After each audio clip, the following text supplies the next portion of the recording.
A National Clearinghouse on Disability and Exchange and Sky's the Limit Productions presentation. Building Bridges, a video on including people with disabilities in international exchange opportunities.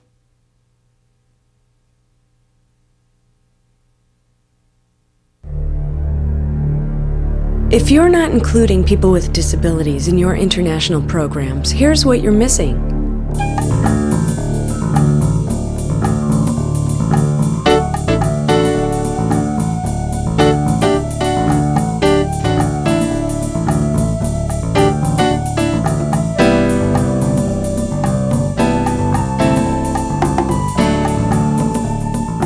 International exchanges, work studies, and research programs teach us to value the diversity of the world we live in and to appreciate the richness of our differences.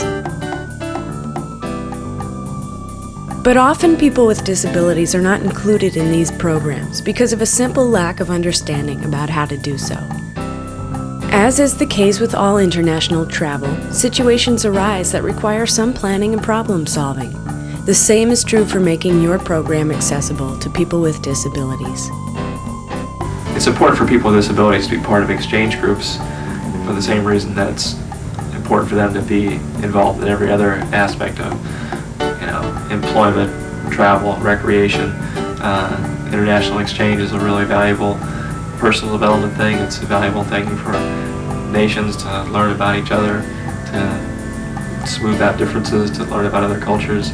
That's important for people with disabilities to be part of that. The National Clearinghouse on Disability and Exchange is managed by Mobility International USA and sponsored by the Bureau of Educational and Cultural Affairs of the United States Department of State.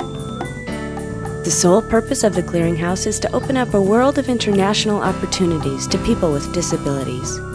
The National Clearinghouse on Disability and Exchange provides this videotape for international exchange professionals as a resource to help increase the participation of people with disabilities in international programs.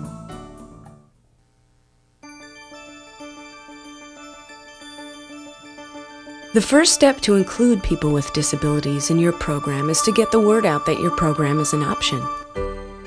Simple steps for outreach to people with disabilities can include adding a photograph of someone with a disability in your recruiting brochure, using inclusive language in your materials, having a TTY machine in your office to communicate with people who are deaf, and providing materials in alternative formats such as Braille, tape, disc, and large print.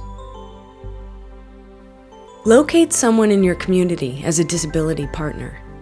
Disability offices, local independent living centers, and organizations in your communities already have the knowledge and resources to assist you in preparing for alternative formats and can provide suggestions for other strategies for outreach to applicants with disabilities. Coordinate recruiting efforts with disability organizations. Establish your organizations as resources for one another. Ideas include linking websites and adding each other to mailing lists for future information. If an exchange program wants to recruit people with disabilities, I think one of the things they have to do is really target people with disabilities in all their media and finding publications that include people with disabilities. I think getting people with disabilities on their recruitment staff, having an advisory board that includes people with disabilities. But basically, you really need to do some outreach. You can't just expect people with disabilities to come to your program if you don't have targeted outreach. Some of the most effective ways have been developing personal relationships with key people in different disability organizations, whether they're local organizations, regional organizations, or national organizations. But you really need to begin to develop a relationship so people with disabilities know that yours is a program that they can start referring people to.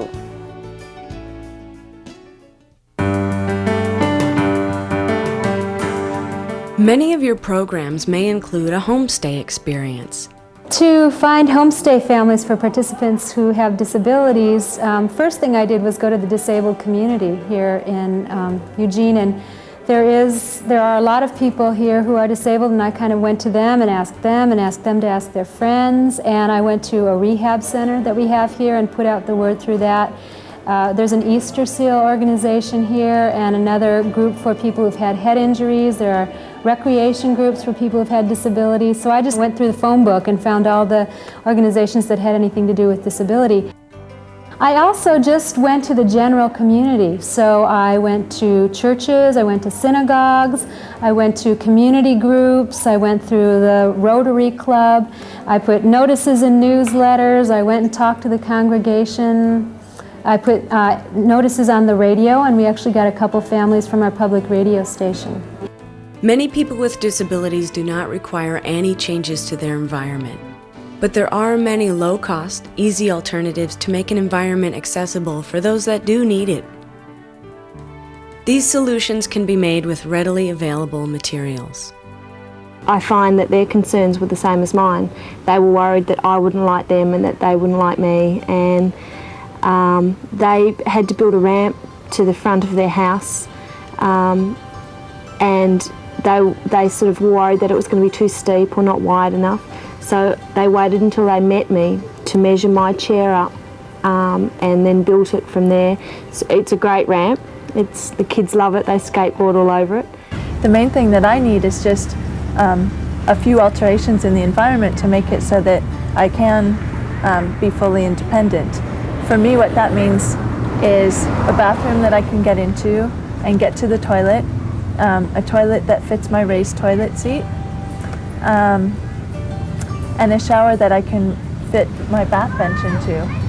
And all of that can be arranged beforehand because it's just, I know exactly the measurements. That was all it took for a whole month of being able to be part of a family. It's a wonderful experience, and it's nothing to be frightened of to take somebody from a different culture or with a disability into your home.